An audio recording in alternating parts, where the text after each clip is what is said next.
यस्तो चिप्लिन्छ फेरि पानी पनि यतिखेरै पर्नुपर्ने। झोला चाहिँ झर्न लाग्यो, बान्ने हाम्रो बान्ने तरिका चाहिँ मिलेन। ट्याक्सी यसरी हेर्नु त गाह्रो छ मलाई यस्तो हिलो। अस्ति त आउँदा त्यस्तो थिएन त, पानी त खत्रै परे जस्तो छ यहाँ। Hi everyone, good morning and welcome back to my another vlog. This is me Urmi ZS. I hope तपाईहरु सन्चै हुनुहुन्छ होला। म पनि एकदम सन्चै छु। So guys, new day new vlog लिएर चाहिँ म आइसकेको छु। सो फर्स्ट अफ अल चाहिँ हजुरहरु सम्पूर्णलाई चाहिँ विजय दशमीको शुभकामना। दशैं चाहिँ लागिसकेको छ हैन, अनि आज चाहिँ फुलपाती, अनि फुलपातीको पनि हजुरहरुलाई सबैजनालाई शुभकामना। सो गाइज, म चाहिँ रेडी भइसकेको छु। अहिले चाहिँ ठ्याक्कै 5 बजेको छ। अनि अब चाहिँ हामी गाउँ जानको लागि रेडी भइसक्यो। अनि रातभरि चाहिँ हामीलाई निन्द्रै लागेन, किनभने यति धेरै खुसी भइरहेछ, एक्साइटेड है गाउँ जानको लागि। सो त्यही भएर अनि निन्द्रा लागेको थिएन राम्रोसँग। अब चाहिँ हामी निस्किन लागेको। अब चाहिँ हामी बाटम बाइकमा। ओके गाइज, अलराइट गाइज, अहिले चाहिँ हामी साँखु आइपुग्यो है। अनि रोड चाहिँ एकदम बिजी छ। आज चाहिँ हामी नयाँ बाटो आएको, अलि तल्लो साँखुको अलि तल्लो बाटो। अनि त्यही हो गाइज, भिडियो चाहिँ लास्टसम्म हेरेर इन्जोय गर्नु होला। अनि मेरो भिडियोमा चाहिँ जो नयाँ हुनुहुन्छ like comment share and subscribe गर्न चाहिँ नबिर्सिनु होला। मेरो चाहिँ नाक ब्लक भयो क्या बिहान, यो अलि बिहान चाहिँ एकदम चिसै रहेछ है। अनि कस्तो नाक ब्लक भएर नाके भइस आइरहेछ।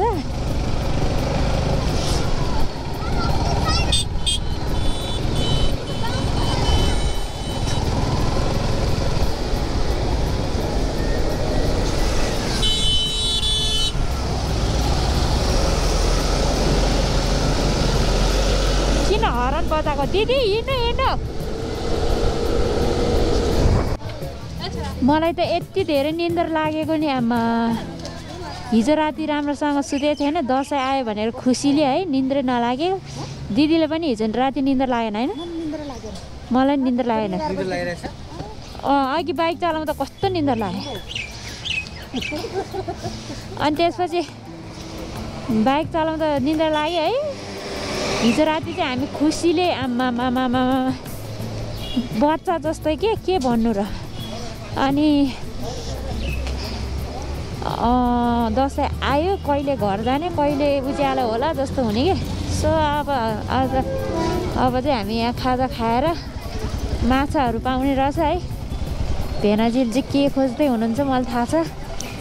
आम्मामा कहाँ जाँदो रहेछ त आम्मामा, उता पसलमा कहाँनिर चाहिँ होइन बोतल सिसी छ। अब चाहिँ हामी निस्किन लागेको चोरगेटबाट खाना खाएर सबैजना रेडी भइसक्यो। पानी परेन, यहाँ सबजना झ्याप भएर बसिरहेछ। ल ओ निस्किम दिदी।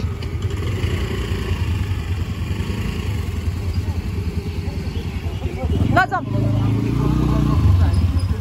यहाँ आमा ब्याग पनि फेरि। अहिले चाहिँ हामी चरकोट आइपुग्यो है। चरकोट आउने बित्तिकै चाहिँ पानी यस्तो ठुलो पानी पर्यो। अनि पानीले अलि भिज्यो हामी। सो अनि खानासाना खाएर अब चाहिँ हामी निस्केको। पानी पनि ठ्याक्कै रोक्यो। सो गाइस, सुनसान भइसकेको रहेछ है सहरहरू चाहिँ है। सबैजना गाउँ लागिसकेको रहेछ। चरकोट पनि अलिक सुनसानै रहेछ। अनि बजारमा चाहिँ कस्तो छ अब अगाडि गएर थाहा हुन्छ। अनि अब बाटो चाहिँ कस्तो छ हो, मलाई चाहिँ त्यही टेन्सन छ है। बाटो राम्रो भएको भए हुन्थ्यो। पानी परेर चाहिँ फेरि बिग्रियो भने त खत्तम हुन्छ त।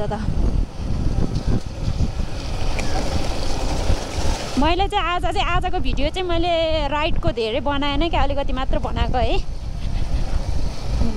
खिच्ने भनेर गोप्रो अन गर्छु, लास्टमा त चार्जै सक्दिरहेको के 2% पो रहेछ जम्मा। अनि माछा खाने ठाउँमा अलिकति भिडियो खिचेको थियो। अनि त्यसमै अनमै बसेछ। अनि लास्टमा त सकेछ चार्जै। सो गाइस, अब चाहिँ हामी लाग्यो। पानी त अझै सिम परिरहेछ। अनि चिसो चाहिँ यस्तो बढेको रहेछ नि है। मलाई चाहिँ लास्टै चिसो लाग्यो, पानी परेर पनि होला सायद। अब चाहिँ हामी तामाकोसीमा भेटौँ है त गाइस। झोला चाहिँ झर्न लाग्यो, हाम्रो बान्ने तरिका चाहिँ मिलेन।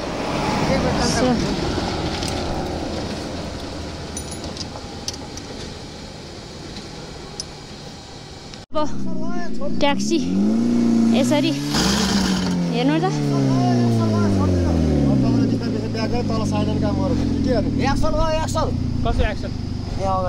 जाँदैन होला है। अब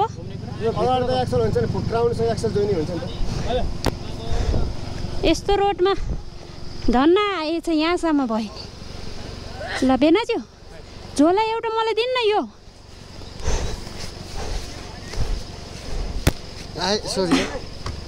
भेनाज्यूले चाहिँ सबै झोला यो त भाइलाई दिनु, यो दिनु न, यो निकाल्नु त त्यो आउनु। नमस्ते। नमस्ते। सन्चै तपाईँको हो? होइन, हाम्रो त बोलेर हो काठमाडौँ जाने, यो चाहिँ यहीँ सुकाठोकको मान्छे। ए यताबाट आउनु भएको?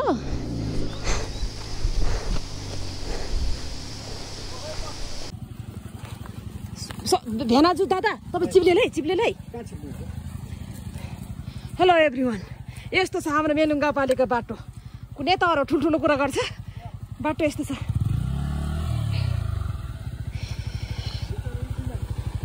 सोल्युहरू भोलि कसरी जान्छ होला यिनीहरू?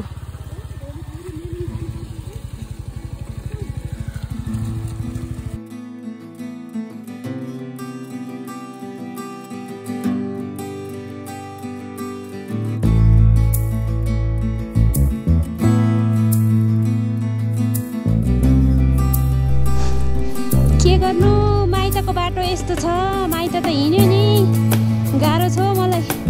यस्तो हिलो अस्ति त आउँदा त्यस्तो थिएन त, पानी त खत्रै परे जस्तो छ यहाँ। यस्तो चिप्लिँदो रहेछ नि।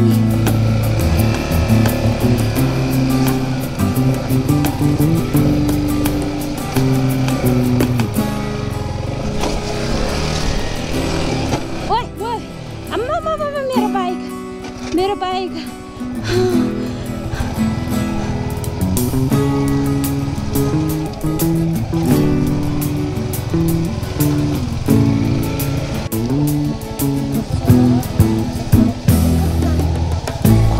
फेरि मेलुङ जानुपर्छ यार, खत्तम भयो त बिजोक।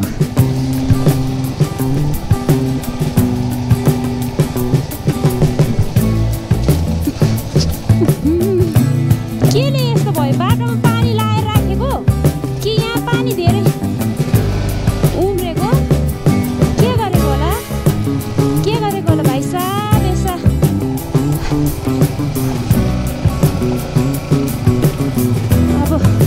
यहाँ माथि लैजाउँ चिप्लेर।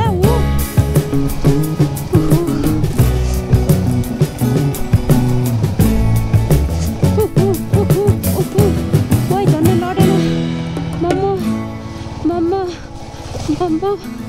मम्मा आमा बाइक त कस्तो चिप्ले पनि बा कट्यो। अब आमा पाइट समेत माथि सार्नु पर्ने भयो। कस्तो बाटो बिग्रेछ? अस्ति त राम्रो थियो, पानी लाएर राखे जस्तो छ। बेकार आएको जस्तो भयो होला। प्रज्ञाको स्कुटी उद्घाटन गर्यो त, प्रज्ञा दिदीको स्कुटीले।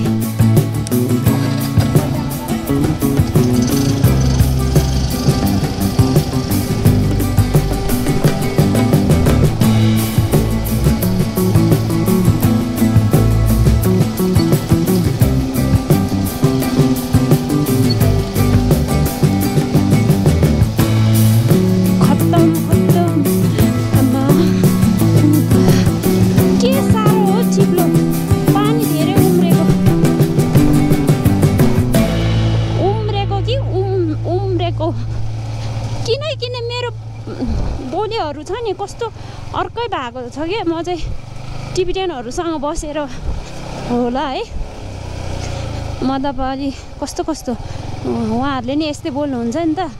सो त्यही भएर चाहिँ अनि के गरिरहेको यस्तो टाइपले बोल्नुहुन्छ नि त अनि म पनि हो त्यस्तै भएको के बुझ्जा यसरी ल्याउनुपर्छ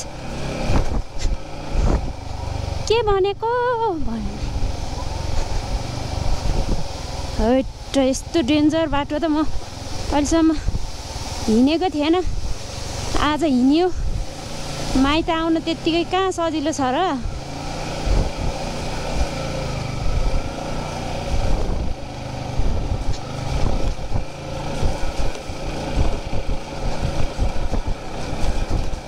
यता त सोलिङ गरेको छ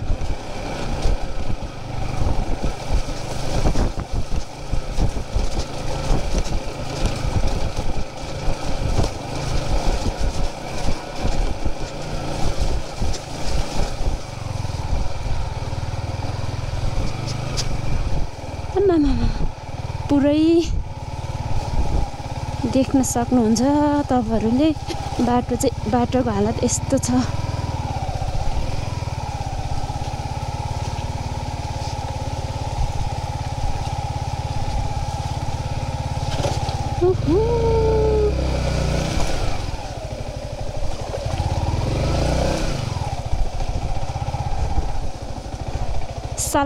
सलक चिप्लिन्छ त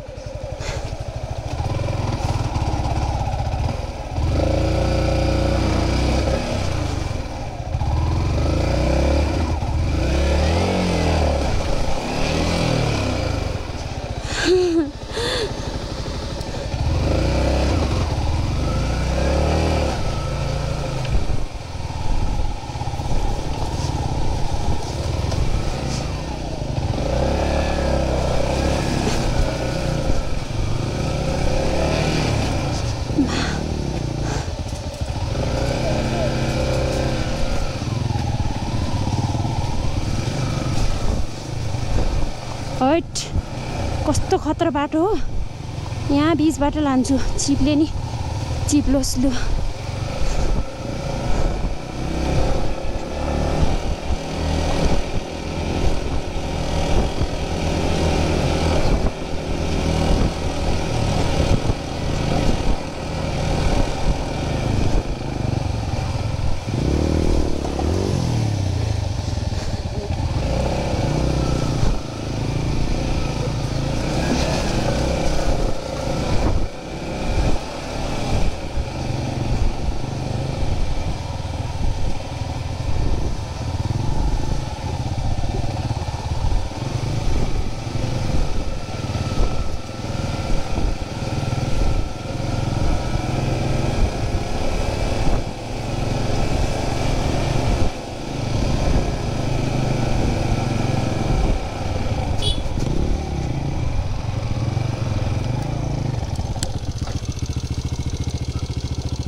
हिलो बो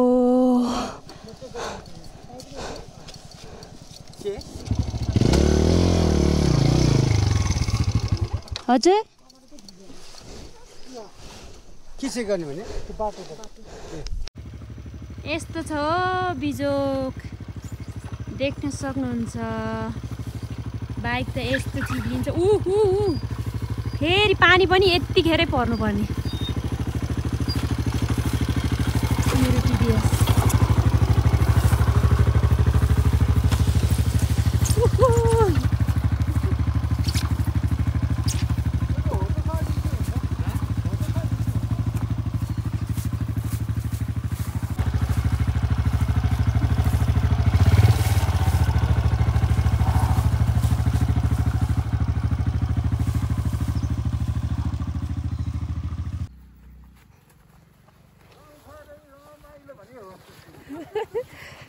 लो तानो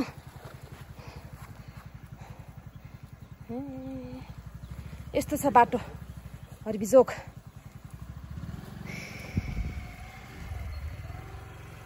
अलराइट गाइज हामी चाहिँ गाउँमा पुगिसकेको छ अनि देख्न सक्नुहुन्छ हाम्रो गाउँमा चाहिँ यसरी मकै राखिरहेको छ मम्मीले चाहिँ यसरी मम्मी र बाबाले धेरै दुःख गर्नुहुन्छ अनि हाम्रो आँगन पनि नयाँ बनाउनु भएर चाहिँ मम्मीले यसरी गिट्टी कुरेर है अनि यहाँ चाहिँ देख्न सक्नुहुन्छ काँक्राको फुल फुलिरहेछ अनि पानी त अहिले यस्तो छ पहिला हामी हुँदा पानी नै थिएन हो यस्तो छ सो अब चाहिँ खाना खानुपर्ने हुन्छ यस्तो थाकेको यस्तो थाक्यो घोचा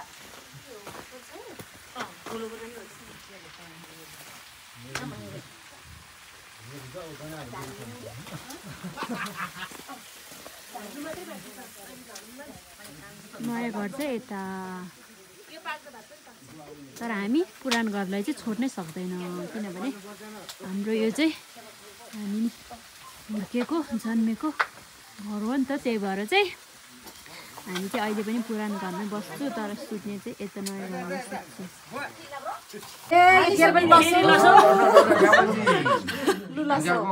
हाम्रो यस्तै छौ घ्यातिङसँगको